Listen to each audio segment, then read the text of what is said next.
মধ্যবয়স্ক নারীদের hot flash এবং যোনিপথের শুষ্কতার কারণ কি এবং এর সমাধান করব কিভাবে? অনেক নারী এবং পুরুষ এই বিষয়টা জানতে চেয়েছিলেন। হ্যালো ভিউয়ার্স, আসসালামু আলাইকুম, welcome back to my channel.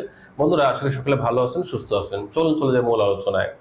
মধ্যবয়স্ক নারী বলতে আমরা তাদেরকে বুঝি যাদের বয়স 35 থেকে 45-এর মধ্যে আছে এবং এই সময় নারীরা এই সমস্যা দুটিতে সবচেয়ে বেশি আক্রান্ত হয়ে থাকেন।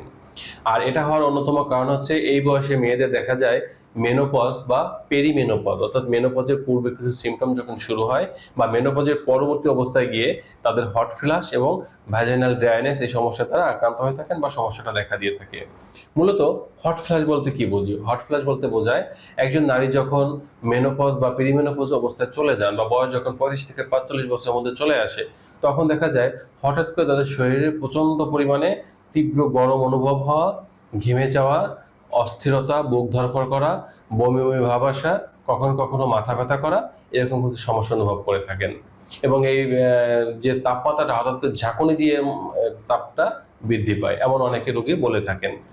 আর এর পাশাপাশি ভ্যাজাইনাল ড্রাইনেজ বলতে বোঝায় যখন স্বামী স্ত্রী সহবাস করা হয় তখন যোনিপথের শুষ্কতা বা পর্যাপ্ত ফ্লুইড বা কামরস না আসা, এই সমস্যাটাকে বুঝিয়ে থাকে।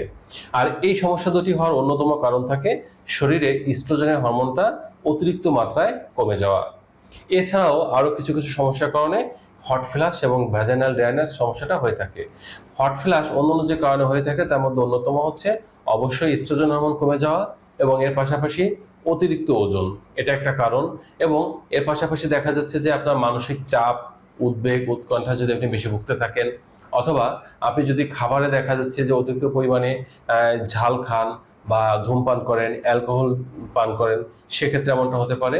এটা ছাড়া অনেক সময় দেখা যায় যে অনেক নারীর মধ্যে আরো কিছু সমস্যা থাকে, কিছু মেডিসিন সেবন করেন, বিশেষ করে অ্যালার্জির মেডিসিন বা অ্যালার্জি সমস্যা দূর করার যে মেডিসিনগুলো খাওয়া হয়, অথবা অ্যান্টি ডিপ্রেশন বা ঘুমের জন্য যে মেডিসিনগুলো খাওয়া হয়। যখন কোনো নারী দীর্ঘদিন যাবত এই ওষুধগুলো সেবন করেন তখন তাদের শরীরে হরমোনাল ইমব্যালেন্স সৃষ্টি হয় এবং সেখান থেকেও কিন্তু হট ফ্ল্যাশ দেখা দিতে পারে। এবার আসি ভ্যাজাইনাল ড্রাইনেসের কারণগুলো কি। অবশ্যই প্রথম নম্বর কারণ থাকবে ইস্ট্রোজেন হরমোন কমে যাওয়া। এর পাশাপাশি একজন নারীর শরীরে যদি অতিরিক্ত ওজন হয়, সেটা একটা কারণ। এবং যে সকল নারী দীর্ঘদিন হাজব্যান্ডের কাছ থেকে দূরে থাকে বা সহবাস থেকে দূরে থাকে, পর্যাপ্ত পরিমাণে স্বামী স্ত্রী মিলন করতে পারে না, তাদের এই সমস্যাটা বেশি হয়। বিশেষ করে যাদের হাজব্যান্ড প্রবাসে থাকেন বা দীর্ঘদিন ধরে হয়তো দেশের মধ্যে আছেন, অনেকদিন পর পর কাছে আসেন বা দূরে চাকরি করেন বা ব্যবসা করেন, অথবা যদি এমনটা হয় যে স্বামী কাছে আছেন কিন্তু প্রতিনিয়ত সহবাস করলেও পর্যাপ্ত পরিমাণে সময় নিতে পারছেন না, স্ত্রীকে অর্গাজমের সুখ দিতে পারছেন না, যার ফলে দেখা যায় স্ত্রী অর্গাজমের সুখ পাওয়া থেকে বঞ্চিত হওয়ার কারণে তার মধ্যে একটা মানসিক উদ্বেগ, উৎকণ্ঠা বিরাজ করে, সবসময় দুশ্চিন্তা থাকেন। এটা থেকেও কিন্তু ভ্যাজাইনাল ড্রাইনেস চলে আসে। আর দীর্ঘদিন স্বামী স্ত্রী মিলন না করলে তখন ভ্যাজাইনার যে টিস্যুগুলো আছে বা নার্ভগুলো আছে, এগুলো আসলে অনেকটা অকার্যকর হয়ে যায়, ব্লাড সার্কুলেশন কমে যায়, যার ফলে অনুভূতিটা কমে যায়।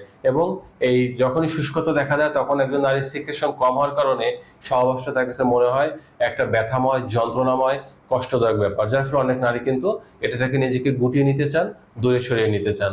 এর পাশাপাশি পুষ্টিকর খাবারের অভাব আছে, পর্যাপ্ত ঘুম না হওয়া, এই সমস্যাগুলো কিন্তু দেখা দেয়। এবং মেনোপজ বা পেরিমেনোপজ জনিত কারণে কিন্তু ভ্যাজাইনাল ড্রাইনেস সমস্যা এটা হয়ে থাকে।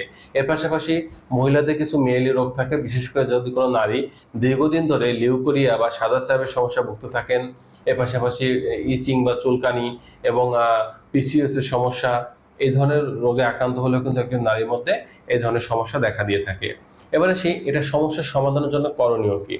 প্রথমত যে কাজটা করতে বলবো যে যদি কারো হট ফ্ল্যাশ এবং ভ্যাজাইনাল ড্রাইনেস সমস্যা দেখা দেয় বা ইস্ট্রোজেন হরমোন কমে যায়, এটা বৃদ্ধি করার জন্য যেটা করতে হবে, আপনার লাইফস্টাইল চেঞ্জ করতে হবে। অর্থাৎ প্রতিদিন রাতে গড়ে 8 থেকে 10 ঘন্টা ফ্রেশ ভাবে ঘুমাতে হবে, কমপক্ষে 7 থেকে 8 ঘন্টা ঘুমাতে হবে। এবং প্রতিদিন গড়ে 3 থেকে 3.5 লিটার ফ্রেশ পানি পান করতে হবে। পর্যাপ্ত পরিমাণে পুষ্টিকর খাবার, সবুজ শাকসবজি, রঙিন ফলমূল খেতে হবে। বীজ বা বাদাম জাতীয় যে খাবারগুলো আছে, বিশেষ করে তিসির বীজ, সাদা তিল, কালো তিল, এবং আপনি সয়াবিন যুক্ত যে খাবারগুলো আছে বা সয়াবিন, এগুলো খেতে পারেন। এর পাশাপাশি বাদামের মধ্যে আপনি পেস্তা বাদাম বা আখরোট, ওয়ালনাট এগুলো রাখতে পারেন। এবং আপনি কিছু গুড ফ্যাট যুক্ত যে খাবারগুলো আছে, যেমন সামুদ্রিক মাছ, দুধ বা দুধের তৈরি খাবার, অলিভ অয়েল তেল, এগুলো রাখতে পারেন, এগুলো নিয়মিত খেতে পারেন। প্রোটিন সমৃদ্ধ যে খাবার আছে, ডিম, মাংস, এগুলো প্রতিনিয়ত খাদ্য তালিকায় অন্তত সপ্তাহে 2 থেকে 3 দিন মাংস খেতে পারেন।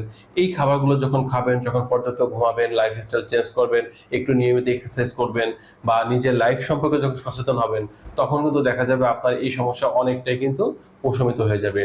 বিশেষ করে একটা বিষয় হচ্ছে যে আমাদের দেশে যে নারী আছে, বয়স যখন 35 হয়ে যায় তখন তারা মানসিকভাবে দুর্বল হয়ে পড়ে। তারা মনে করে যে আমার তো বয়স 35 বা 40 হয়ে গেছে, আমি তখন বুড়ি হয়ে গেছি, বা আমার আর জীবনের এখন কি আছে, এখন আমার কাজ হচ্ছে ফ্যামিলির অন্যান্য যে মেম্বারগুলো আছে সবাইকে তাদের কার কি ঘাটতি আছে, কার কি অভাব আছে, সেগুলো পূরণ করতে কাজ করা বা তাদের দিকে খেয়াল রাখা। যার ফলে দেখা যায় নারীরা এই বয়সে এসে যখন অন্যদের প্রতি যত্ন নিতে থাকে তখন নিজে যত্ন নেওয়ার সময়টা হারিয়ে ফেলে বা এই বিষয়টা তারা উদাসীন থাকে, যার কারণে সমস্যাটা বেশি দেখা দেয়। তো আপনাদের যদি কারো এরকম সমস্যা হয়, অবশ্যই আপনারা আগে এই কাজগুলো করেন। বিশেষ করে আমার চেম্বারে যে রোগীরা আসেন এই সমস্যাগুলো নিয়ে, তাদেরকে আমরা প্রাথমিক অবস্থায় এই পরামর্শগুলো দিয়ে থাকি, কাউন্সিলিং করে থাকি যে আপনার এই সমস্যার কারণে এটা হচ্ছে।